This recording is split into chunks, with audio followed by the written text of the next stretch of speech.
Why, hello everyone. Welcome to another ESAS. Today we're going to be reacting to Acer Aesthetics video on Bloodborne, his analysis and what have you. So yeah, this is a video that I wasn't really recommended it, but it kind of popped up in the comments of my Dark Souls 2 video. And yeah, I thought I'd give it a look-see, an actual full-on look-see, as opposed to just briefly glancing over it, because I mentioned this in my Dark Souls 3 commentary that I had thought about looking at this, but I didn't I didn't get the time to, just because this is kind of this is a Bloodborne thing, and Bloodborne, while Bloodborne had an influence on Dark Souls 3, it's not, I didn't find it that relevant to include in my Dark Souls 3 commentary. But here we are to just see what Acer Aesthetics has to say about Bloodborne.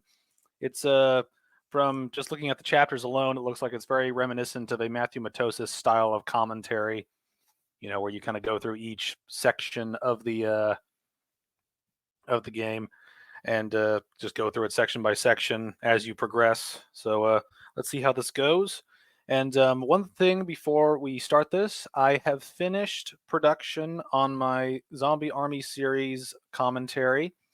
It is completely done. I just need to upload the video and get everything sorted out for chapters and such. So that is going to be fun time when that comes out. I'm going to release a community note about it later, just for everybody that doesn't watch these streams. But that will be coming out the 18th of March. I don't really have a time set. I'm probably going to set it for like noon Eastern Standard Time or something like that. But the Zombie Army series commentary is finished and will be coming out around the 18th. So here's hoping that you like it, and this also means that I can begin fully working on the next commentary, as well as some other ones that I've been wanting to work on. So yeah, happy days. But let's add this bad boy to the stage here, and let's just get into Acer Aesthetics commentary of Bloodborne. I've watched the first like 5 or so minutes of it, so let's see how it goes. Yeah, let's just. One other thing before I start, I'm not going to be able to do all this in one sitting, obviously, because this is 7.5 fucking hours. But I will try to get through this on streams where I'm on my lonesome. So we will see how it goes. And we'll just see how far we get each time, and hopefully we'll be able to get through it. So, yeah, just welcome aboard, and let's get into it.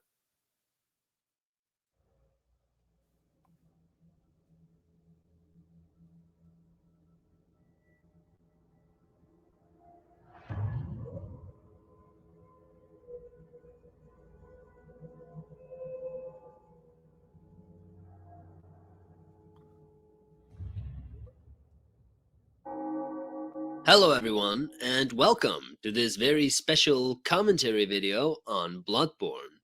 In it, I'll be playing through the entire game and commentating over it as I go, talking about dispersed topics as they become relevant. So, one moment I'll be going over a specific character, and then I'll maybe talk about an isolated piece of gameplay or a visual motif, a fun piece of level design, etc. It hopefully goes without saying that there will be no suppression on spoilers going forwards, so if you've never experienced the game yourself, this is the obligatory instruction to do just that before watching any further.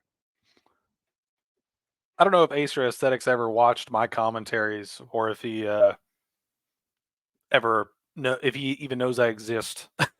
So I'm just curious, like, what nationality are you from? If or does anybody know?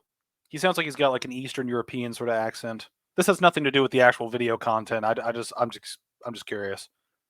It sounds Eastern European, sort of like a Slavic sort of English, but I don't know. I might be wrong. For all I know, he might be American, and I just pick up on an accent that isn't there. Who knows?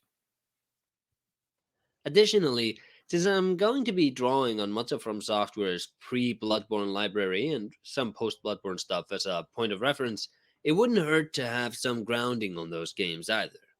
I spent the better part of 2020 putting together breakdowns on the Kingsfield games and Demon's Souls, so if you feel uncertain about any of those titles, be sure to check out those videos.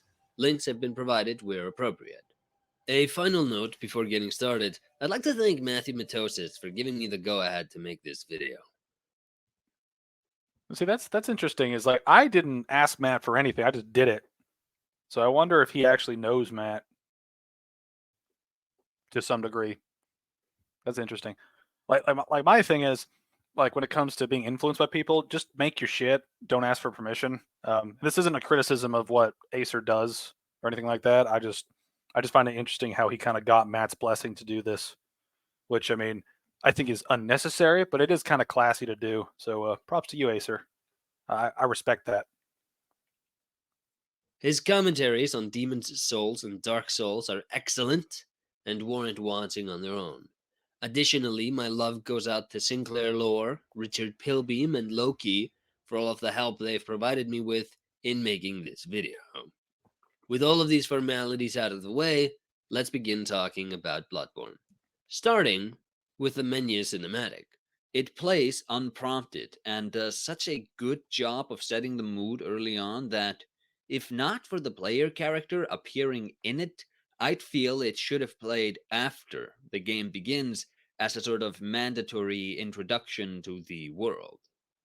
Take note of how the cinematic concludes, because I will be talking about this in about 7 hours, right before winding the video down. Bloodborne's menu doesn't contain any mysterious hints to the happenings to come, and there's no creation myth opening cinematic like in Demon's Souls and in Dark Souls, but the game sets up its premise with its first piece of dialogue. Oh, yeah. Pale blood. Well, you've come to the right place. Yharnam is the home of blood ministration. You need only unravel its mystery. With these words, we have our heading for basically the rest of the game. Additionally, talks of a mystery sets up the tone, and talks of the player being an outsider sets up our role.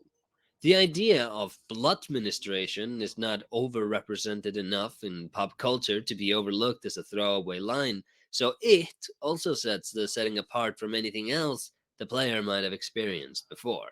Hidetaka Miyazaki, the creative lead on the game, likes outsider protagonists for his action RPGs, as they, assumably, allow him to leave character building to the player with certain vague pre-builds set for them at the start.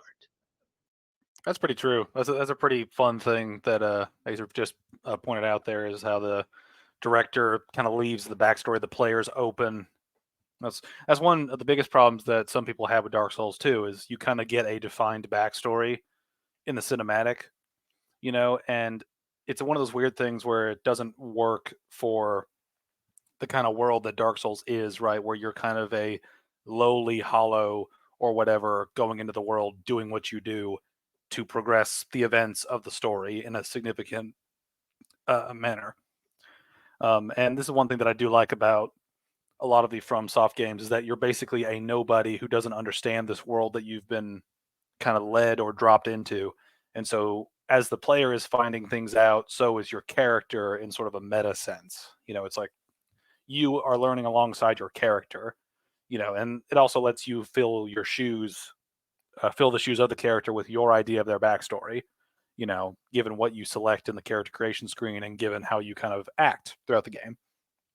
So that is a good insight on Acer's part. Noticing that this is a pretty common theme throughout the Souls, Born, Ring, Hero, whatever franchise you want to call this. But yeah, it is a good point to bring up because it is a very unique sort of aspect to character creation in an RPG.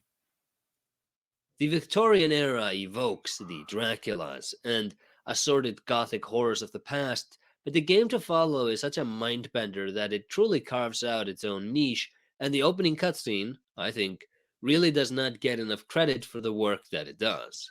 If we include the tonal setting done with the menu cinematic, then after the opening cutscene, practically every core component of the game has been condensed into the opening, which is very impressive considering it clocks in at under 6 minutes, without loading screens and including character creation, with a werewolf called Scourge Beast stepping out of a pool of blood bringing up imagery from Gothic horror, to these strange messengers giving us an early indication that things really are not that simple.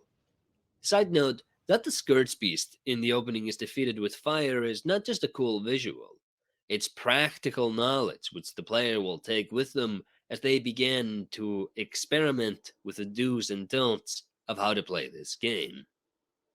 Very true. Finally, after the beast is dead and the messengers have climbed all over our powerless body, we hear a voice familiar to all Demon Cells alumni in Eveta Muradasilova, who says, Ah, you found yourself a hunter.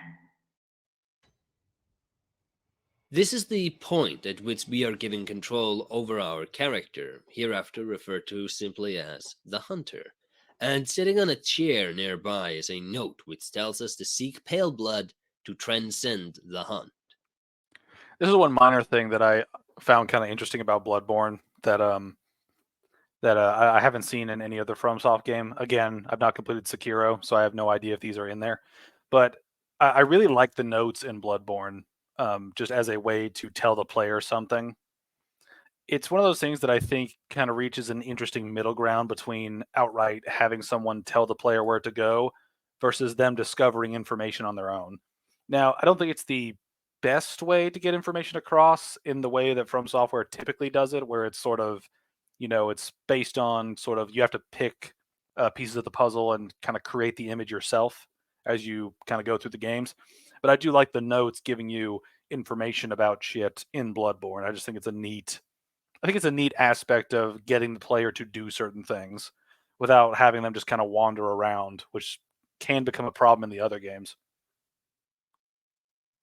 Bloodborne leans much more into the mystery angle than FromSoft's previous two franchises, and this idea of seeking pale blood is a good example of this.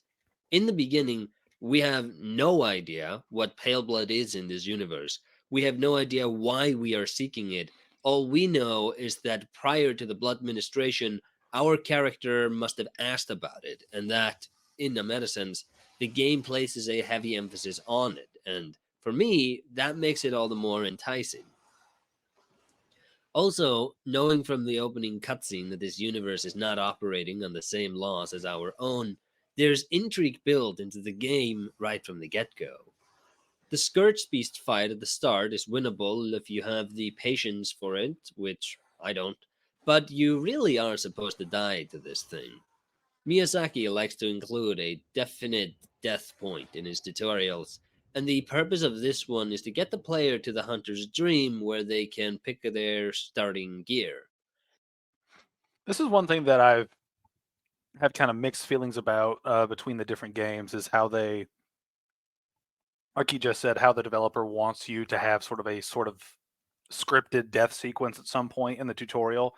And while I do appreciate it as kind of setting up that you will die in this game, as these games are tough, so you have to get used to dying. Don't think that you can just brute force your way through everything.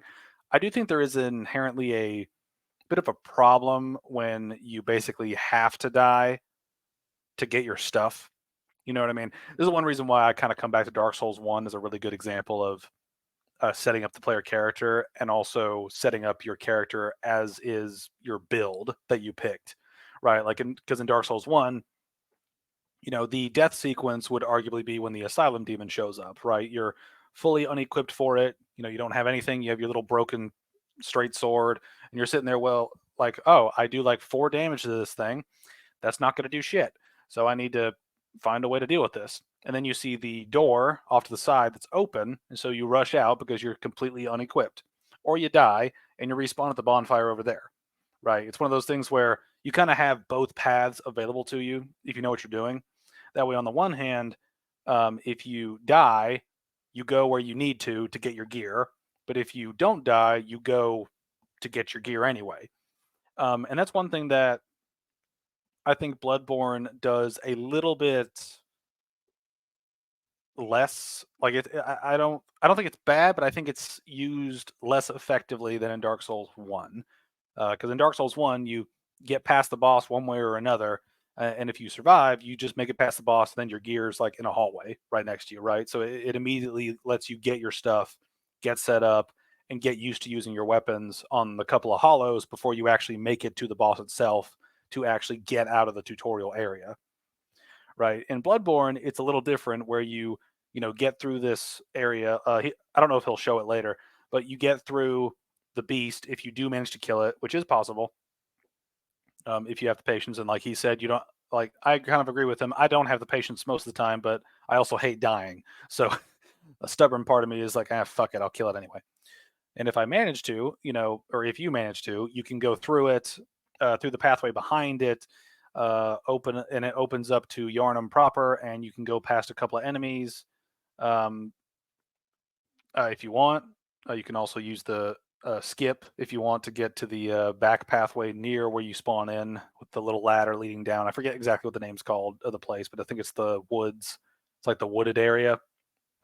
But anyway, so the point is like you can get past the obstacle that prevents you from getting your stuff, and then you go basically up to the next checkpoint with the lantern, and then you can go to the Hunter's Dream. And one thing that I feel kind of mixed about is the way that Bloodborne treats certain activation points with insight.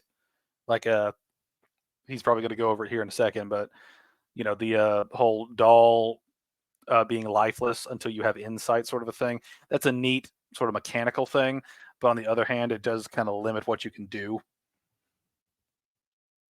Yeah. I've liked some of this guy's stuff. His bit on Sekiro was great. I would be willing to check out his Sekiro thing. The only problem is I don't really have a strong enough opinion about Sekiro because I've not beaten it. Like I think you need to at least beat the game once before I can give like good commentary on it, or at the very least.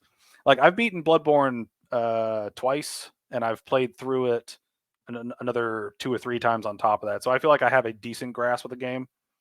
But so far, I like what he's going for and how he's getting it across. But yeah, let's see what he has to say about the Hunter's Dream.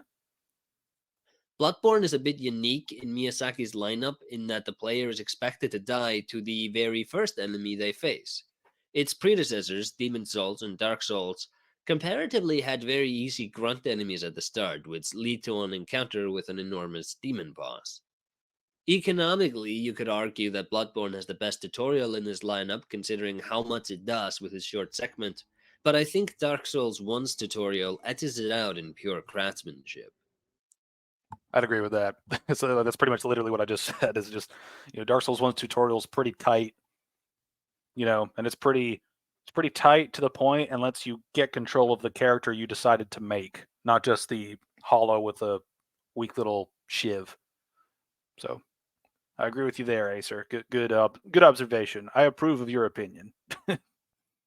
For this run, we'll be piloting an arcane strength build, but to illustrate some points, I'm going to go with the saw cleaver as my starting weapon. Bloodborne has notoriously bad loading times, even after all of the patches, so I'll be cutting all of those out in this video, and I'll also be cutting out most of my visits to the Hunter's Dream, simply because I have a limited amount of things to say about it. All right. I hope he expands on that more because I think there's something that you could talk about with the whole Hunter's Dream aspect of it. And one thing I do want to kind of mention now that he may bring up later, again, not seen the whole video, but one thing that got me about Bloodborne that I did not like throughout the game was the idea of resource management. You know, there is a point where, you know, I think the Estes system is a great safety net, right? Because you have a hard line of how much healing and how much damage a person can take in between checkpoints, right? It's a really solid, simple, good system. And also, but the thing that makes it good isn't just that you can increase it. The one good aspect of it is that there is a safety net there. You are always guaranteed a minimum of 5 Estus. That's part of the reason why that game works really well in terms of the healing mechanics. It's because it's got a very short, or not short, very small selection of what you can heal with, and you're usually very limited on those things. Now you can farm humanity and spam that shit, but Estus is your main healing thing. So the game is built around that. in Bloodborne, you run into a bit of a problem where if you're struggling in a particular area, you're going to end up using resources that can deplete all the way to zero. And that's one thing that kind of turns you off to the game, or at least turned me off to the game, was, when I get stuck on a boss or get stuck in an area, and every time I use silver bullets or blood vials, I use them and they're gone, right? There's no safety net there. And so if you run out of your safety net, which is entirely possible if you're just not good enough with the game, you have to go and farm those things, which can be difficult to farm those things, when they're, not super cheap. Now, granted, they do drop from enemies pretty regularly one way or the other, and they're not that expensive at the messengers in the Hunter's Dream. But I do think it is a thing where having a safety net of sorts with that would be helpful, right? And forgive me if I am speaking out of my ass here, but as far as I know, you can't use the blood vial regeneration thing. Or oh wait, no, that's the bullets. Never mind. I was gonna make a point about that, but like the fact that you can restore bullets with health, I think is decent. But at the same time, you can't restore your health unless you either actively kill an enemy that drops it or farm souls to pay for it. So it's a thing where it makes the game unnecessarily grindy if you're having a hard time, right? Or if you just happen to be barely making it through, and then you get to a boss that kills you, and when you respawn, now you're shit out of luck in terms of healing items because you just used up like 30 of them to get to the boss, right? And again, this is a thing that once you get good at the game, you should be able to manage that, right? But it is still a problem inherently with the system when you have this kind of thing happening, where you have to manage resources that are integral to playing through the entire game, right? Because if you don't have the appropriate healing or parry items, then the game basically becomes a hack and slash game, which is not what these games excel at, right? Bloodborne is probably the closest to a hack and slash game just because of the rally mechanic restoring health. But, when you don't have bullets to parry, and when you basically don't have a second weapon, because the only other thing you can put there, as far as I know, is that one shield you find later, and even then it's crap, like it's a thing where it doesn't do the game a service to have, zero resources as the bottom, right? Like if there was a minimum of, 5 bullets and 5 like blood vials, I think just something small, right? That would be enough to get people over a hump if they happen to be out of resources, and it would also let people, if they wanted to, they could do like challenge runs where they only use the base. They don't farm anything, they don't loot anything, and I think it just leads to a better overall experience of playing through the game. Because conversely to what some people might believe, I don't think playtime is an indicator of quality, right? Like, I think that Elden Ring, for all the good stuff it has, there's a lot of downtime of you just running around looking at shit, right? And on a first playthrough, that's fine, right? Because you're exploring. But on subsequent playthroughs, you run into the issue of I have to get from point A to point B. It's going to take me like 5 minutes to get there because I have to run all the way over there. And because you can ignore enemies, it creates downtime. And that downtime is something that some people can have strong opinions about one way or the other. I'm kind of in the middle on it. I think the downtime can be very atmospheric, but I also think it can be a little bit tedious if you have to get from point A to point B, and all that requires is just you running on torrent for like however many minutes directly towards your goal. But Bloodborne's system is kind of built on that thing where you can get resources in the environment. So I understand why they think that would be a good enough padding, but I do think that having a sort of a bare minimum bottom line would be good for gameplay purposes for people who are struggling. Because at the end of the day, as a developer, like if I was a developer, I would want players to get through the game. I would not want it to be easy, but at the same time, I don't want them getting frustrated at running out of shit that they have to farm for, when they would rather just play through the game. And that's one bonus that Dark Souls 1, Dark Souls 3, Elden Ring, and to an extent Dark Souls 2 both have in their favor, is that you always have that rechargeable healing, with the Estus or with the, flasks in general in Elden Ring, right? That's a big safety net that lets people continue actively playing the game, not just killing enemies to farm resources, but actively progressing in the game. And that's the kind of main point that I bring up with all this, is because, it's like playing a game is about progression. It's not about play time. Like if you spend like ask yourself, is it more enjoyable to play Bloodborne for 2 hours where all you do is make it to the cleric beast, and that's it. Like, and you have a hard ass time doing it because you keep dying, you keep losing resources, and you have to keep farming for more resources just to make it to the boss that killed you, right? Or would you rather play 2 hours where you have a safety net of maybe 5 bullets and 5 files that you get each time, and that way you don't have to farm as much, and you can actively keep playing the game and push a little farther forward. And this again, I think Dark Souls 1 had a great system for that, with the whole base 5 Estus. First upgrade is 10 Estus. Then you can, once you get further in the game, you can upgrade it to 15 and 20. Again, I think Dark Souls healing system is pretty fucking great. And Bloodborne's an interesting system. It's a very involved, aggressive game, even by From Software standards, right? Like you have to, fight to do everything, right? You have to fight to get resources, to keep your healing up, to keep your parry options open, and that is something that I think makes the game very unique in a sense, but can also be a drawback when, like I said, people get stuck. But let's continue on. As Souls-likes have come and gone, I've noticed that it has seemingly become lost to time just how big a shift Bloodborne was at launch. I distinctly remember picking the game up and being awed at just how far the Souls formula could be stretched. Like in Demon Souls and Dark Souls, movement is pretty intuitive. Move the hunter with one stick, the camera with the other. Shoulder buttons for combat, D-pad and face buttons for more specialized uses, such as talking to NPCs.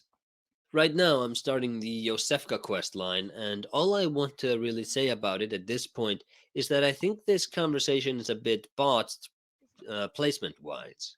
The door leading to the stairs needed to ascend.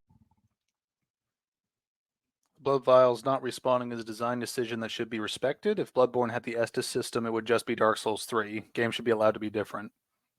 Yeah, and that's something I agree with. I just think that whatever system you're in place, having a vague safety net lets people actively progress in the game more. And that's my main point. It's not that I want everything to be like Dark Souls 1, because I don't want everything to be like Dark Souls 1. But I do think that when you don't have a safety net, players that are struggling, that want to get in the game but are struggling because they're either not used to it or not good enough yet, they will run into issues when they run out of healing items and they run out of parry items. Yeah, Bloodborne is too punishing, maybe. Yeah, for new players, that's hell. Yeah, and that's the thing that I think all the games suffer from is if you're a new player, you're going to suffer a little bit. There is a suffer hump that you have to get over, in my opinion, right? But I do think that Bloodborne can be similarly to kind of how Demon Souls' health penalty and Dark Souls 2's health penalty are extremely punishing. I think this is a similar style of punishment, but in terms of resources rather than your overall health bar, like in the other two games I mentioned. So, suffer hump. Yeah. I mean, that's just what I could think of. It's like once you get over the hump and once you kind of get the mechanics of the game, you tend to do better. But, but yeah, that's part of their charm. Yeah, I would agree. That is part of the charm, is knowing you can overcome an obstacle. But I mean, again, like it's one of those things where if you're a Souls player, like average Souls player, playing Bloodborne, I don't think would be an issue, right? It's just new people coming in can be turned off to the game when they think it's going to be a grind fest, when basically none of the other games are, right? And that is one thing that I think they did do a good job with is, Bloodborne was kind of a huge experiment, and I think they learned a lot from that going forward, because we didn't see we saw sort of a hybrid system of this, of the recovering health in the field thing with Elden Ring, where you kill the little scarabs and then they replenish the red or blue flasks depending on which one you kill, or by defeating groups and stuff like that. So they kind of took ideas from this and applied it to Elden Ring. So, and this is one thing too, is I'm fine with games experimenting and doing different shit. It's just people need to be aware of what they're doing, how it affects gameplay, and how it affects the game overall. Like part of the reason why I criticize Dark Souls 2 so much is that it's a bunch of interesting ideas that are poorly implemented and don't account for each other. And that's why that game has a lot of problems. And this game is a lot more balanced and a lot more aggressive just by the nature of it being more aggressive in terms of mechanics involved for combat and fighting and all this shit.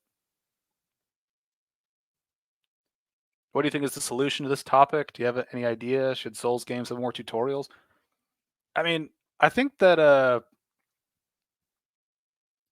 I mean, my opinion of the whole Bloodborne thing, I think, is just a simple, have a simple safety net, like have it where you are guaranteed like a couple vials and a couple bullets, just to keep, because my whole thing is none of the other games, well, besides Demon Souls actually, but none of the other games besides Demon Souls and Bloodborne have it where you can start a combat encounter with 0 resources, right? Like fresh out of a checkpoint, no resources.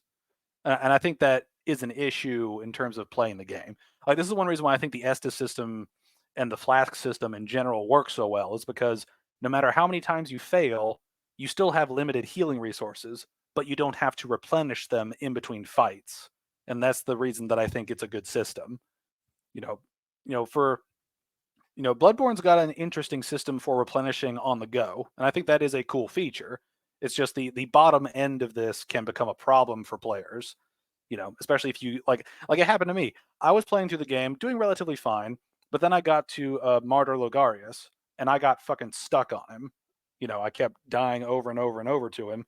And because of that, I eventually ran out of resources and had to farm shit to go back to him. But every time I died and failed to him, I'd have to go and farm again. It makes the game, in my opinion, it makes the game unnecessarily grindy when every other game didn't have that same problem to that same extent. Now Demon Souls does have that problem with the grass. It's like once you run out, it's like you have to replenish that somehow. But the other games don't really have that same problem. That's the point. It's like the Bloodborne healing and parry mechanics are cool. I like them. I think they're pretty cool and they work well with the game. It's just there's no safety net, and that can cause problems if you're new to the game and trying to get good. It's like the whole point of games like these are to overcome a challenge, right? They are to get good. And if you run out of resources, then you can't get good.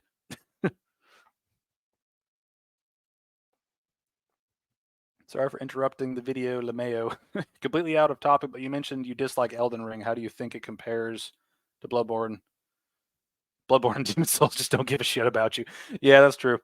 But I don't dislike Elden Ring. I just think there's a lot to criticize in Elden Ring, right? Like it's a thing where, in terms of like good to bad, Elden Ring is definitely a good in terms of like it is a positive game. Like it is good. There's a lot of cool shit in it.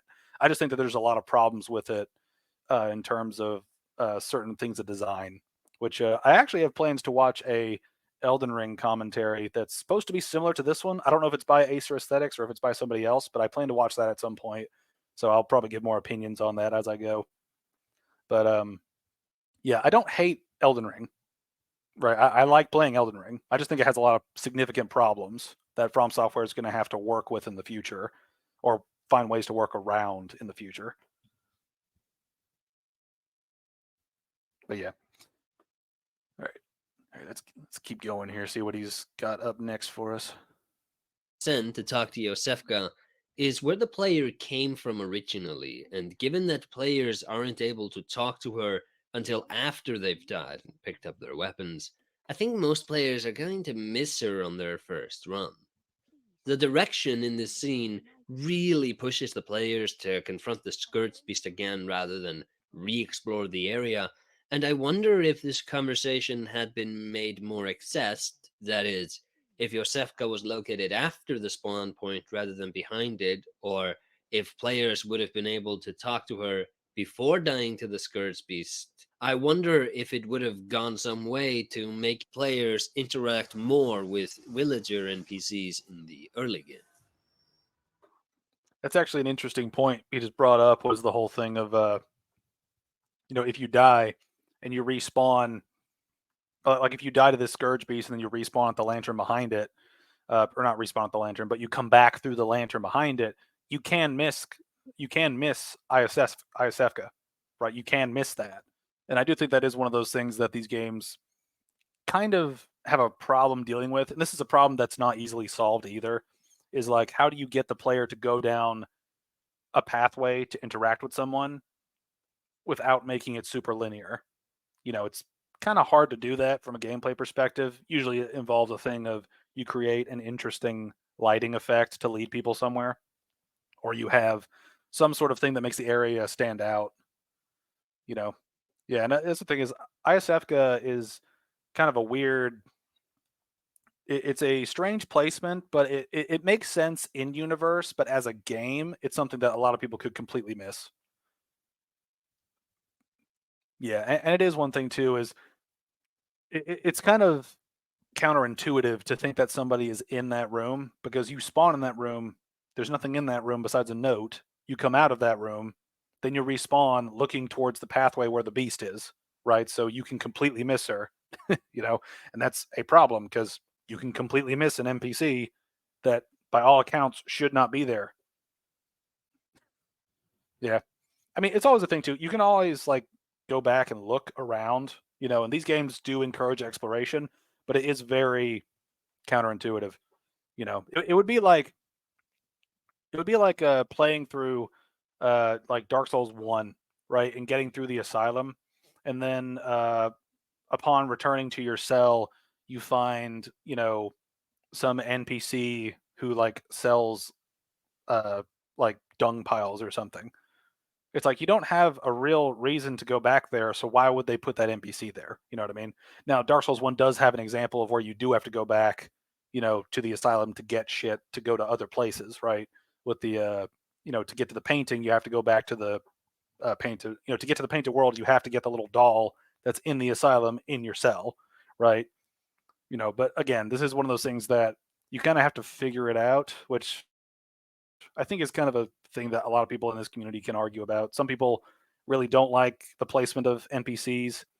I'm more in that camp, but a lot of people also really, really, really like that you have to look in every nook and cranny to find quest lines and shit. I think it's a thing that we can debate until the sun, burns out. But I sit on the side that says I think that they're more trouble than they're worth when you put them in weird places. Yeah. First Dark Souls 1 was absolute hell. Yeah. Yeah, well, that's one thing is I think like when you play the games backwards, it's actually a really weird experience because I played the games out of order, right? I played 2 first, then I played 1, then I played 3, right? And then I played Elden Ring, or no, and then I played Bloodborne, and then I played Elden Ring. So like it was all jacked up for me. Yeah. That's the thing. Dark Souls 1 can be absolute hell at first, kind of like most of these games, but it takes a while. I played 2 first on PC, so imagine how retarded the controls were for that. That was bad. But yeah, yeah. The only reason I played 2 first was because that was the first game in the trilogy that I could get to work on my PC at the time. I was playing before they released the PC remaster for Dark Souls 1, so that that now the PC remaster for 1 is actually really good. Very, very seamless. The controls are in PC controls. It works really well. Dark Souls 2 and 3, on the other hand, they are terrible ports. Or I shouldn't say terrible. The controls are terribly ported from like Xbox to PC. So it's weird. But anyway, let's get back to him smacking up this guy. Dark Souls 2 is really shitty. Been playing it, but enjoying it because it's different.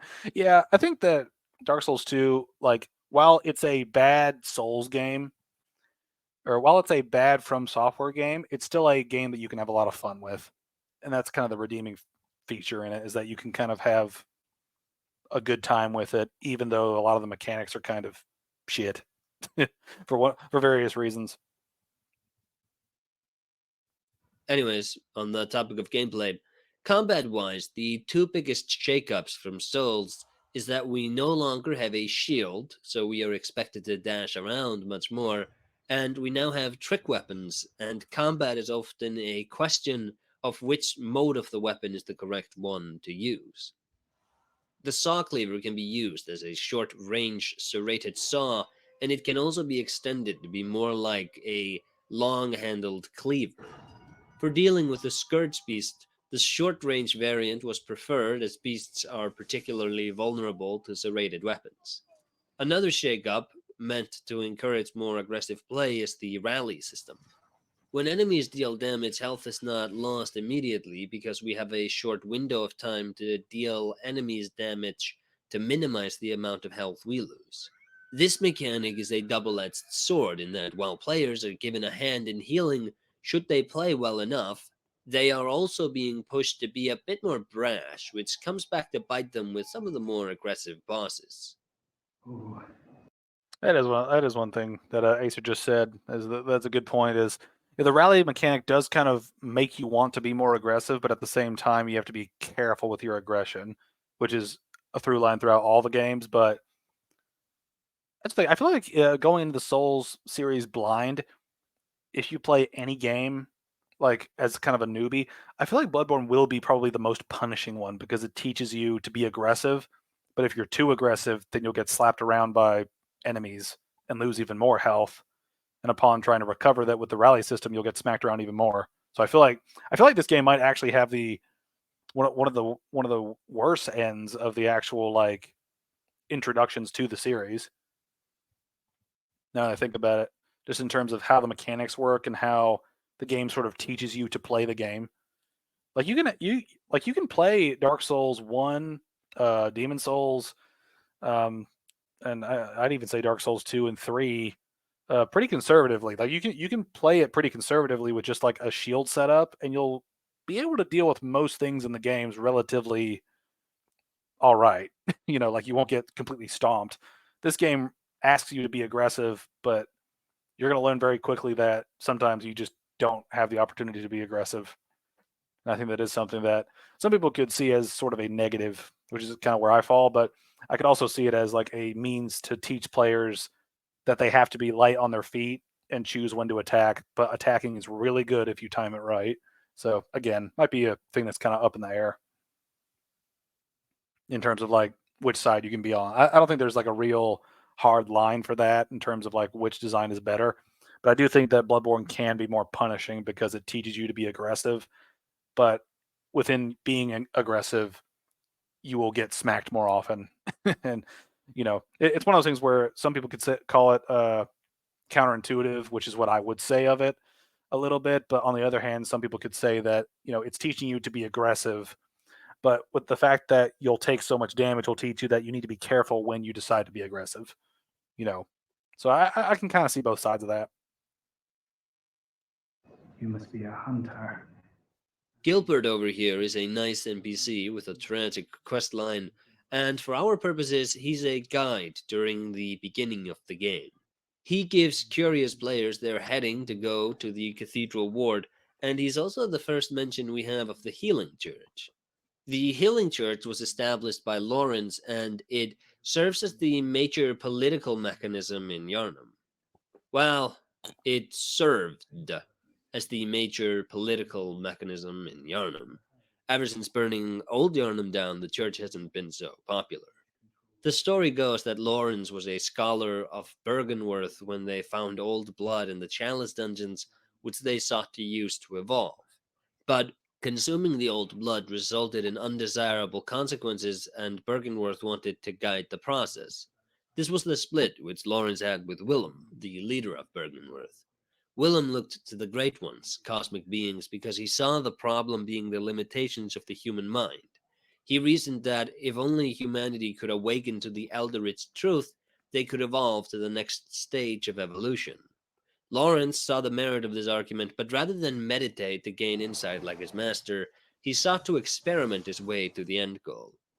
After splitting from Bergenworth, Lawrence established the Healing Church and began feeding Yharnamites, who were already thirsty for blood, some of the old blood they found in the dungeons. The Yharnamites quickly acquired an appetite for this potent blood, and this propelled the Healing Church into the force it was. Except the blood came with the spread of beasthood. The Yharnamites have come to regard foreigners with disdain as a result of having allowed the Healing Church to set up operation, And that xenophobia is the in-game reasoning given for their animus towards the player character, as the hunter is an outsider no matter what. Yharnam seemingly always had a beast problem, but prior to the Old Blood, it was mostly contained. The Old Blood put things into overdrive because it makes the physiology of those who consume it super malleable, and eventually transforms people into beasts. In the beginning of the game, this was shown to have almost happened to the hunter, with the Scourge beast stepping up from the puddle of blood being symbolic of them turning into a beast. The interference of the messengers stopped the creeping beasthood, though. As the hunter is tied to the dream, they are immune to the onset of beasthood. There are mechanics in the game which allow players to leverage that immunity to beasthood for added damage or to spice up their builds, but we'll get to those once they become relevant. Combat in Bloodborne is much more aggressive than in both previous Souls franchises, but the fundamentals underpinning it are mostly the same, exceptions for one-on-one affairs. Enemies and mobs will generally move slowly but deal heavy damage, penalizing reckless players. In one-on-ones, the player's ability to dash around and stun enemies Is leaned on for engagement. the ramification this has on level design is that areas are more open than in preceding Souls games, and because they are, and because Bloodborne was running on better hardware, enemies have more dynamic behaviors. Indeed, One thing where I kind of starting to disagree with him a little bit is like the combat for these games has largely remained the same in terms of it's a melee focused kind of like uh, smack 'em up sort of a thing. Like, granted, there are open levels in Bloodborne, and Bloodborne does necessitate larger open spaces just because you can't block shit like you typically would in the other games. But I do think that the enemies largely function the same for the most part. If anything, I'd say the enemies have become more spastic in this series, in Bloodborne, compared to the other enemies that you'd face in the Souls series prior to this. You know, so I do think that the levels need to accommodate the fact that players cannot block anymore. But it also should be noted that there are still open levels in several of the other games prior to this. So this isn't necessarily a huge design shakeup or a major design change. It's just kind of a thing where the player has to take the environment differently and fight in it differently than what they could before, or the way they would before.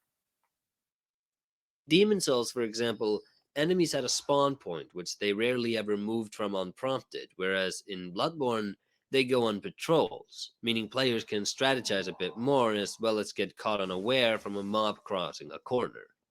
Patrols, in general, are a big shakeup, even though they might seem like very mundane inclusions, not necessarily because they change where enemies attack you from, but because the knowledge of patrol paths means levels are designed for different kinds of encounters, and to host all of the newly possible combat situations, we get the wider levels.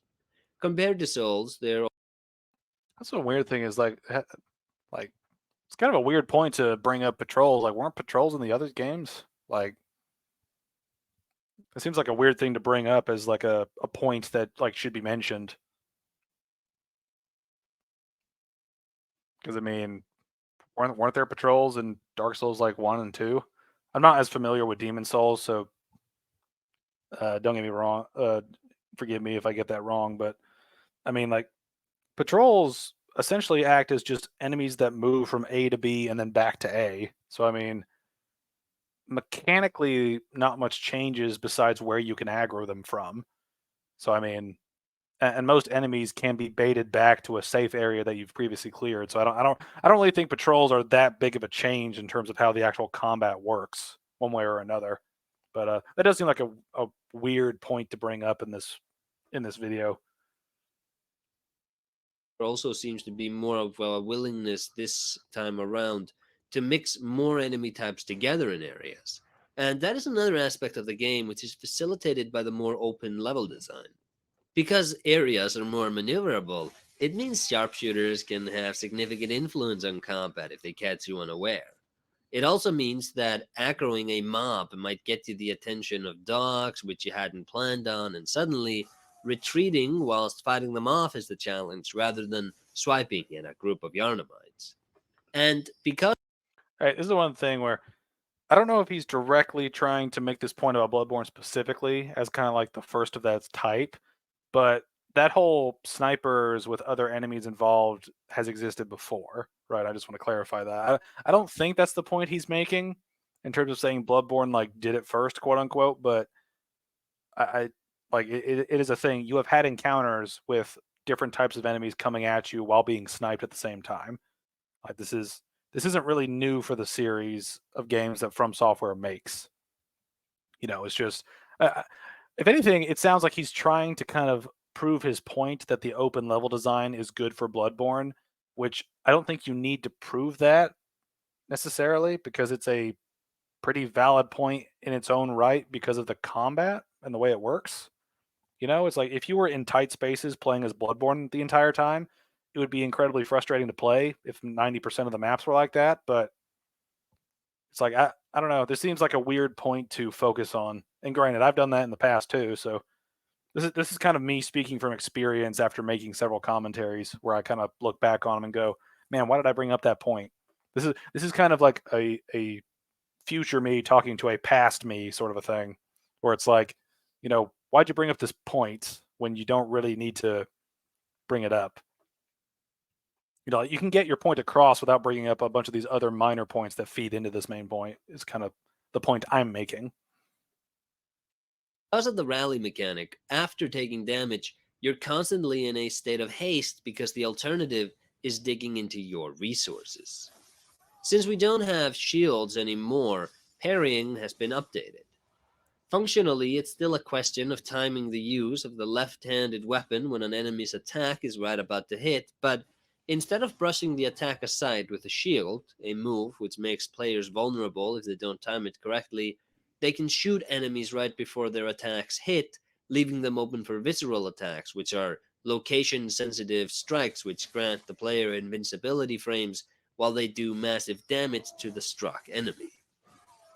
The advantage of the gun over the shield is that it can be fired from a distance, allowing players to parry without locking them out of their dashes, and it has fringe applications like luring a single enemy at a distance towards you. In fact, This is one thing that I do really like about Bloodborne is the whole gun system, and especially if you've seen a Infas video on a gun-only Bloodborne, that shit's cool. That you can have a gun-only Bloodborne run. But I do find the guns to be a very interesting parrying mechanic. I mean, in terms of them being a quote-unquote parry mechanic, it's kind of conceptually weird to have a gun as a parry mechanic when you had a shield do it previously. But it is still a pretty, neat way to parry in this game. the ability to lure single enemies is so much fun that I wouldn't be opposed to From Software dropping pebbles and ceramic shards in favor of a specific button to pick up a rock and throw it at someone. Another fun utility of the gun is that it has many variations which open up how you play the game somewhat, and enemies also respond differently to being hit. If a dog is running at you, for example, shooting at it will knock it to the ground. The downside of the gun is that it offers the player no ability to trade stamina for defense, and it also locks the player in a vulnerable animation while used. The fight I'm currently fighting is a good example of this deeper focus on environmental awareness this time around compared to the game's predecessors. And that's not because those games didn't have this, but because Bloodborne raises the stakes in major ways. For one, elevation-based combat is viable this time around, with the only growing pain being visceral attacks, which are locked to when you're in the same basic elevation as the stunned enemy. I disagree with that. I think every one of these games has had like multi-level encounters where you can deal with things at different heights and vantage points. I mean, Dark Souls 1, 2, and Bloodborne and Demon Souls all have that to some extent. Fighting enemies on different levels of playing ground and stuff like that. Again, just kind of a weird. Now, granted, I don't know if he's played Dark Souls 2, or Dark Souls 1 that much, or if he's watched Matthew Matosis play it and that's kind of it. So I'm not quite sure if he's played them enough to remember these things when writing the script for this, but I mean, this is a huge video, so I can understand forgetting things here and there. But at the same time, it is a thing where, like, this type of combat has existed before. You just have to be more aggressive this time around because you can't block. And that's really the major thing that shakes up combat here. It's not that the levels are wider or bigger or more multi-layered or multi-leveled even. It's that you can't block. And because you can't block, you have to be more aggressive with the enemy. You know, you can't just tank it up and then hit the enemy and then tank up again and then hit the next enemy. You have to be more aggressive in Bloodborne to succeed in combat. But zooming around on steps is way more palatable this time around, and it seems like the attacks are coded to accommodate for a difference in elevation. In This is one thing where I can kind of see what he's like. I think he's talking about it on a technical level, that the game now accounts for attacking on stairs. So if you're locked on an enemy above the stairs, you will swing your weapon at an angle to where they are so that you can actually hit them. So I can kind of see that as a thing, but again, I don't quite remember if Bloodborne was the first one to do that, or if, because I know Dark Souls 3 does it. I think Dark Souls 2 and 1 did that, but I might be wrong on that. say Dark Souls, your ability to hit enemies in different elevations was a question of the moveset the weapon came with. Weapon movesets are also very important to Bloodborne, but as I displayed MLG style, sideswipes on steps can get the job done here. Another change from Souls, one which I have mixed feelings about, is armor. So armors in this game are sort of a joke once you've gotten a good mastery of the mechanics, but it's vindicating in a way because it lets you put those number crunchings aside and focus on the only thing which really matters anyway, the fashion. And Bloodborne carries the torch from Miyazaki's previous games in this department quite well. The armors in previous Souls games, especially Dark Souls 1, are some of the most beautiful I've ever seen in video games, and I think it has to do with rich use of fabrics and details. And since Bloodborne's outfits are almost all fabric, and since this game came a console generation later than Dark Souls, both the rich use of fabrics and the details were amped up. One way I would describe the fashion in Bloodborne is flowing. Another is portrait-esque, as in, most of these outfits have seemingly no regard for function. And in gameplay terms, this is actually significant. This is one thing where I understand where he's coming from in terms of the fashion Souls element of this, but it is a thing where, like, Bloodborne's outfits look better because it uses a stronger engine for graphics. That's not necessarily because of the art style or because of the use of fabrics. It's a better looking engine, so things are going to look better in that engine, right? It's part of the reason why Dark Souls 3 has some really cool visuals in it compared to the previous two games in that series. It's because Dark Souls 3 is in a new engine, you know, where graphics can take a step up, you know, and by all accounts, I think Elden Ring has a better engine than Bloodborne and Dark Souls 3 did, right? So the graphics for these games are always going to be improving. I don't think this is necessarily a Bloodborne praise as much as it is just a praise of things in general, resulting from different aesthetic choices throughout the games to create varying sets of armor. You know, and it is a point to be made too that, you know, all armor pieces have a certain level of functionality, but other ones also have just pure like fashion souls to it. You know, like again, Dark Souls 2 is a really good example of that. You know, the Jester set looks fucking ridiculous, right? You look like a court jester, but they offer a lot of bonuses that are beneficial, like to your build. You know, so like having that set, you know, gives you a drop damage reduction, gives you increased souls gained, increased item discovery, and prevents you from being backstabbed. You look like an idiot, but you gain all of those bonuses, right? So there is a level of like fashion soul doesn't really matter as long as what the function of it does. You know, and while I do like the design of several of the outfits in Bloodborne specifically, I do think he's kind of reaching a little bit here just to make Bloodborne seem more special than it is. So I'm not quite sure if this is just him being a little biased towards a game he likes, or if it's just a thing where he likes the aesthetic of Bloodborne more. Because that second one I can totally vibe with. I can totally understand preferring the Victorian style of like clothing and stuff like that to the medieval sort of Dark Soulsy Elden Ring type of shit. So like I can see where you would like one over the other, and that's totally like up to each individual, you know. Right. Okay, so Acer did play all the games. Discourse about these games is interesting because there are so many elements that are understood differently from person to person. Yeah, I mean, I think that's part of the reason why this fan base is so interesting to begin with, is because of that point. You know, it's just the games are interesting, the takes on the games are interesting and varied, you know, and so we have varied discussions on what we think is good or bad, or what we think is, you know, really interesting and cool, or what is sort of mundane and boring, you know. And what the fuck? Never done that before. Oh well. But yeah, it's an interesting thing just to talk about this series. It's part of the reason why these games remain a popular source of discussion, is just because, you know, people remember these games and have very strong opinions, usually one way or the other. All right, I would like to finish this section and then stop the stream because I have to get off and do some IRL shit. But let's see how far we go.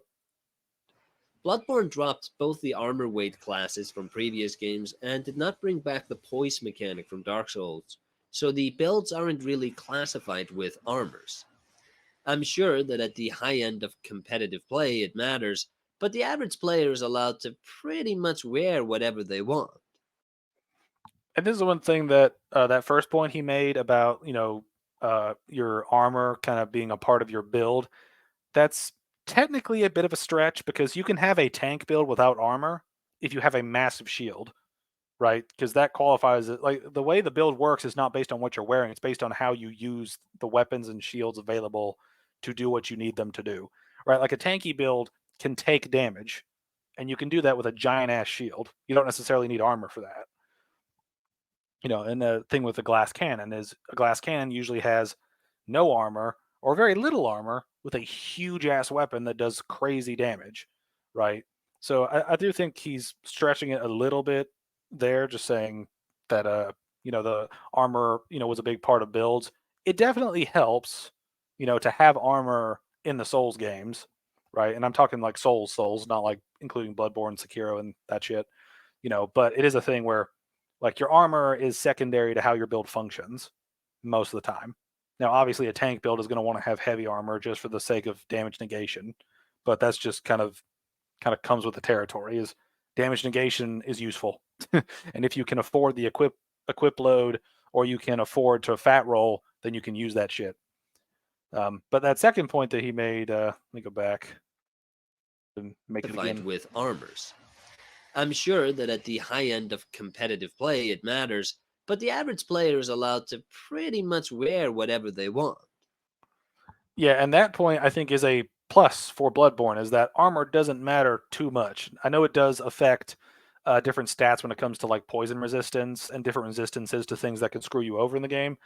But apart from that, I really do like how Bloodborne lets you kind of dress up however you want. I think it's a really chill sort of dress up. You know what I mean? Where it comes down to aesthetics, and if you really want a specific type of armor to deal with a specific type of threat, you know, whether it be like shock resistance uh, or a frenzy resistance or madness resistance, or, you know, the various resistances that you need in the game. You know, I think those things are a really good reason to have the armor sets be different, but at the same time they are a lot more aesthetically replaceable without actually affecting you too badly mechanically, which I do think can be fun when when you have Bloodborne and you're able to do, you know, something in basically any armor set and have it work with the game pretty smoothly. So I do think that is a plus. A missed opportunity, some say, is that the outfits do not carry more other types of ramifications. There is, of course, the Adela quest, which can only be activated if you dress like a member of the church, and I tend to agree with this assessment on paper. In practice, making this sort of stuff is always more difficult than it seems, and coding enemy behaviors or NPC willingness to assist you to the clothes you're wearing might have just killed the game outright, considering how the elegant moon cycle changes were reversed last minute. More on that later. But on paper, progression significant clothing is an area which I would definitely like to see expanded on if Bloodborne 2 is ever a thing, because I'm a fan of unconventional ways of telling stories in games.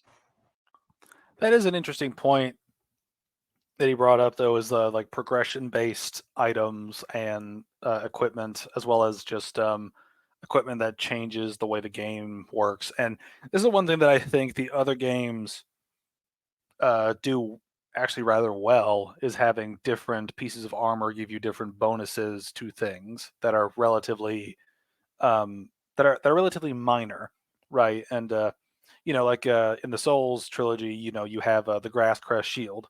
It's a shield that doesn't block 100% of any type of damage, but it regenerates stamina faster, right? It's not a crazy boost. It's not like you're regenerating at like 5 times speed or anything, but it is a nice little bonus for a shield if you want to use a shield that has a bonus, or if you don't use the shield at all and just have an offhand slot that's open. It's like little items like that can make a difference. Or shields or weapons that boast some sort of bonus upon having them. Like increased damage against certain types of enemies, increased uh,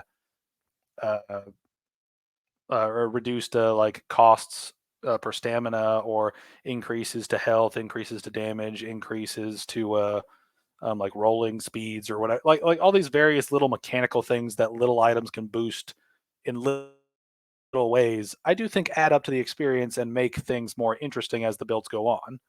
You know, Now what he's talking about here in terms of specific gear related to certain progressions, I think this is something that Bloodborne and the other games do okay with. Where it's not necessarily like you can beat Bloodborne in any outfit, as far as I remember. You don't need any specific one to completely beat the game, or I shouldn't say completely, but like to beat the game and get to the credits after beating every boss, right? Like you can now, obviously, you can wear certain outfits to get to certain places, just for the sake of unlocking more shit. But on the face of it, they're very rare. And the other games, as far as I remember, didn't really do that up to this point, as far as I can remember. So it is a thing where it's a unique thing in Bloodborne, but I do think that it's a thing that doesn't really need to be expanded on, because the more you expand on progression that requires gear, the harder you're going to have to work to get people to switch out to that gear, right? And so you run into issues with players that really like their build and really like the gear they have with their build, but having to take it off to do shit, because that's one really annoying thing in Dark Souls 1 and in 2, is when you have to equip something to do something that is required for progression of the game, right? Like putting the lava ring on in Dark Souls 1 that lets you walk across lava while taking significantly reduced damage from lava. You need that for progression, but that impacts your build because you can only hold 2 rings.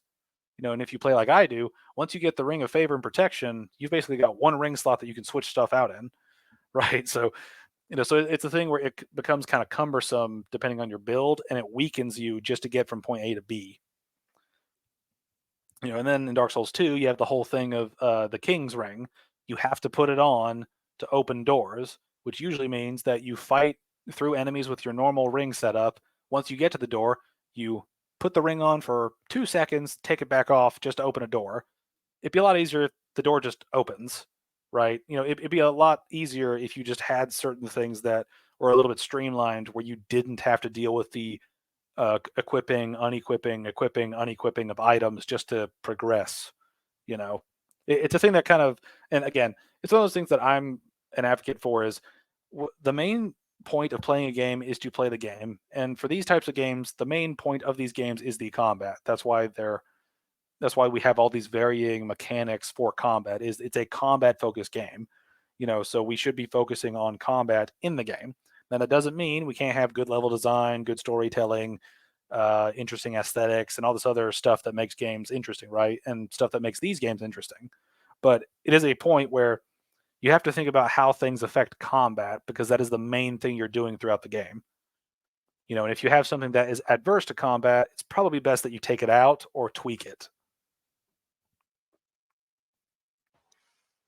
Miyazaki rationalized the changes to the armor system by explaining that in Demon Souls, once players got to the late game, their innate defense stat was more relevant than the armor, and since the armors were static, players would eventually ditch them for the improved rolling speeds. That's a thing that I would need to do a little bit of research on, but I would say one thing that I really liked about Dark Souls 1 and 2 was that you could upgrade armor, that you could actually make it better as you went along. And I'm actually kind of sad that that was dropped in later games. So I think that's a point where, in Demon Souls, if the armor is truly static and you can't upgrade it at all, I do think that upgrading armor is a good idea if they implement it well. Because the differences are semi-negligible in Dark Souls 1 and 2 in terms of like damage reduction and all this other shit. But I do think it is a worthwhile thing to include, to let you upgrade your stuff. I just kind of wish that they had tweaked it rather than get rid of it. But I can kind of understand why they would get rid of it, because most people probably don't upgrade armor anyway, or they don't keep armor long enough to upgrade it. So it may be more trouble than it's worth at the end of the day. So anyway, let's see if we can wrap this section up. This led to Dark Souls having upgradable armors, so that There it their is. percentage role in defending the player from damage wouldn't shrink. This went some ways towards balancing out the armors, but Bloodborne fundamentally rethinks how armors are calculated into the defense. The problem in Dark Souls was still that there was a point at which players would just roll around naked everywhere, and the formula used to calculate damage wasn't refined enough for balancing to be proper. Bloodborne's armors That's a really vague statement. It's just saying like the accountability. Let's hear that again, because I want to dig into that. just roll around naked everywhere, and the formula used to calculate damage wasn't refined enough for balancing to be proper.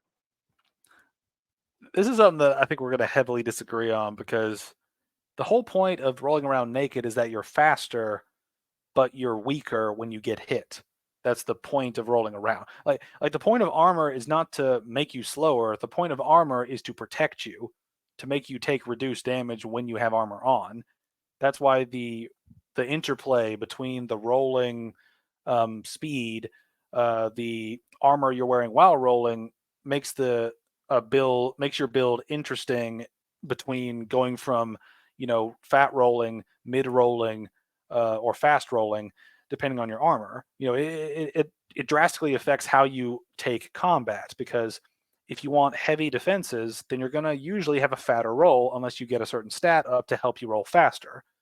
And that's something that is part of the reason these builds are fun to play, is because, if you want a build that is tanky but can fast roll, you got to dump a lot of points into the stat that affects your equip load, right?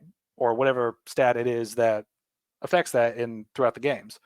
But when you have so much of a game, this is part of the reason why I think Bloodborne can be considered a relatively simple game by comparison, is because the builds in Bloodborne are much more. There are a lot few of them from what I've seen, right? And when I say few, I mean there are a lot fewer in major differences, right? Like when you play Dark Souls 1, 2, 3, or Elden Ring, right? You have very different basic builds that fight fundamentally differently because of the fundamentals of the way they fight, right? That's kind of a duh thing to say, but a glass cannon will usually be light on armor but heavy on big weapons, right? The tank will usually be the opposite. They'll usually have a relatively maybe decent weapon, but nothing too crazy, but they will have a big shield and very high armor, very high class, high defense armor, right? Those two classes are very different. They play very differently because of the way they're built. Similarly to using any kind of magic, pyromancers, they use pyromancy, which is good against some enemies, good against, not so many others. Then you have sorceries, this same thing as pyromancy, but, a different type of catalyst, different type of spells, all this other shit. Then you have miracles, very supportive sort of things, and again, it's a different type of build than the other magic systems because it's a different type of damage dealer and it involves healing. Then you've got hexes, introduced in, Dark Souls 2, kind of expanded more. Dark Souls 2 expanded the hexes in that game. Those are very much miracle based attacks, but they're much more aggressive like spells, but they do more physical damage. These builds are interesting because they may function in a similar way, but what they do is different, right? Whereas in Bloodborne, as far as I know, I've only seen like 3 types of builds in Bloodborne. There's your basic, melee hunter. There's the blood tinge stuff. And then there's like the crazy builds where you just do something radical with weird items, and weird glitches that make them work. Like it doesn't have the same sort of build diversity that you see in the other games from my experience seeing people play the games, and that's something that I think Bloodborne does kind of have a problem with, is that, how many players are actually going to beat the game with different builds, and how big is that range, because you can beat Dark Souls with a glass cannon build, a tank build, a miracle build, a sorcery build, a pyromancer build, right? That's 5 different builds. That's not even accounting for like another build that might be more bleed focused, and maybe a parry build, right? That's 6 or 7 builds right there, that you can beat that one game that are different in the way they function. Right now, there is some overlap between dodging and attacking and stuff like that. And spell casting usually has some range to it, but again, they work differently. They may fight in a similar manner, but they work differently, right? Whereas in Bloodborne, you have a lot of trick weapons that largely do the same type of shit. It's just smack an enemy either vertically or horizontally, and then smack an enemy even farther away from horizontally or vertically. Right? They effectively work the same. It's just that the weapons are slightly different in the way they work in terms of what attack sort of animations they have, as well as what damage type. So I think his point talking about rolling and stuff here is talking about armor and rolling. I think is a thing where, it feels like he's trying to justify Bloodborne's change, which Bloodborne's different. It can be different. There's no problem with Bloodborne's armor, because it's not meant to be a Souls game, right? And this is a problem. This is the biggest problem with Dark Souls 2, is that Dark Souls 2 is not a bad game because it's a bad, is that it is because of the changes in it. It's because it's a bad game because it's not a Dark Souls sequel, right? It has so many fundamental changes from the way Dark Souls works that it's a bad sequel because of all the changes that make the game unlike the series it's a part of, right? Bloodborne is allowed to be different because it's a totally different franchise.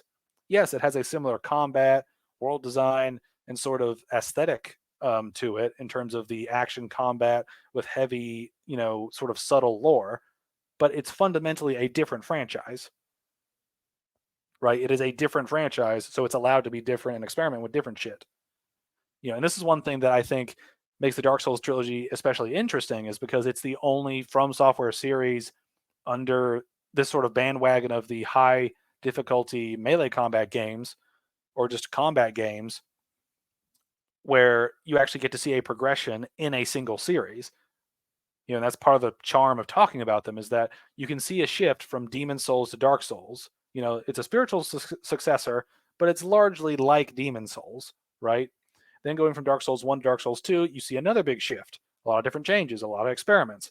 Then you see going from Dark Souls 2 to 3, and there's a lot of changes there, and they do take influence from games outside of the series as they progress that sort of medieval fantasy thing. But the point is that they actually were able to develop shit across the Souls games and across the Souls series, whereas these other games are more out there and try to do new things without having the restrictions of being expected to work like other games do. Bloodborne's armors do not lock the player to specific animation frame speeds, so that disincentive to ever wear them is gone, and the defense is now calculated with percentage reductions. So even if the player's own innate defense improves, the armors still have a role because static percentage defenses don't lose their relevancy. I'm currently opening up the shortcuts before tackling the Cleric Beast, and since I wanted to talk about combat some more, I thought it'd be cool if I did a clean run until I reached it to show you what the game looks like when I'm actually putting effort in. In all seriousness, the reason I decided to get intentionally hit there was to showcase the rally mechanics some more, because it had a knock-on effect on the game which I don't think was intentional. The Souls games have always prioritized situational awareness over trigger finger reactions. Even the bosses in Demon Souls were mostly about watching your step. But as these games have gotten more plentiful, FromSoft leans more and more on the combat to drive the experience. For a newcomer, healing in Bloodborne is mostly done with vials, but as they get more acclimated to the game, they'll realize that the rally mechanic is the optimal method of healing. The knock-on problem with this has to do with how environmental hazards cannot. All right, I'm going to back that up a little bit so we can hear that again. Healing in Bloodborne is mostly done with vials, but as they get more acclimated to the game, they'll realize that the rally mechanic is the optimal method of healing. All right, that is fundamentally wrong. Okay, this is the thing that people need to understand. Just because you like a healing system doesn't mean that that is the best way to do it, right? The rally mechanic is a last-ditch effort to let you get health back while still dealing damage. That's what it's built for. Your fundamental healing are your healing items, right? Like, I gotta hear that again. Acclimated to the game, they'll realize that the rally mechanic is the optimal method of healing. Okay, this is my first point where it's like, dude, that is just blatantly wrong. like optimal healing is healing that is like going to give you the most for the least. The flasks and the vials are that. That is literally what they serve. They literally serve the purpose of healing as much as possible. The rally mechanic is just a last-ditch effort to get some health back, while you're attacking, right? Like that is just a full-on just wrong. It's just wrong.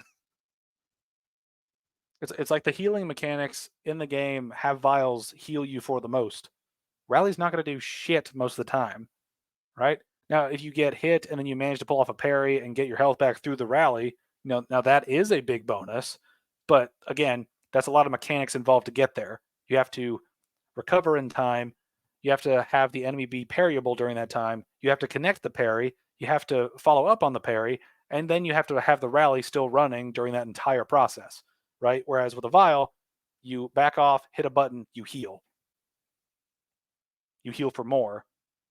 And you're not on a timer for when you have to use your vial. That's such a weird point to make. Healing. The knock-on problem with this has to do with how environmental hazards cannot be recovered from without eating into the player's blood vials. If you ever wondered why traps in Bloodborne are more reliant on the player stumbling into enemies than triggering arrows or things of that sort, like it was in Demon Souls and the Dark Souls, it's likely because Bloodborne primes the player to expect being able to recover from damage, and it might have played really badly to have areas where that's not possible. Additionally, since the player has so much snappier movement this time around, I can imagine that the old sorts of traps would have had a much lower hit rate than before. I mean, I see what he's coming from with that point, but what I would say is that they simply want to make the game more focused on the combat than gimmick encounters. Because that's one thing that's, like combat with a machine that does something over and over that is extremely predictable becomes tedious on repeat playthroughs. Whenever you deal with enemies in between places, they can do different things in different sections because they have, a move set that is more varied than just shoot arrow when I step on pressure plate, right? So I don't think this is a case of the developers making the game, less trappy, so to speak. But I think they're trying to focus more on the combat because they understand that that's a more engaging encounter than just going through an area and just stepping on pressure plates that lead you to take damage from one thing or another. But yeah, I am out of time for this, so we're gonna have to end this here. And I got to make a note that we only got about 20 minutes in. So I'm going to be reacting to this thing for a long time. So I apologize if you wanted to see this entire thing in one video. It's just not going to happen. I have a lot of opinions about the Souls series, and apparently this guy has a lot of interesting opinions as well. So we're going to see how these things go as we continue through this. And but yeah, I'm going to have to stop it here. So I'd just like to thank you all for watching. I really appreciate the views and the supports in the comments. And I just hope that I can continue to stream more. And once again, little announcement. The Zombie Army series video is complete. The next commentary is complete. I will be releasing it on March 18th. So look out for that sometime during that day. And I just hope you all have a wonderful rest of your weekend. And God bless.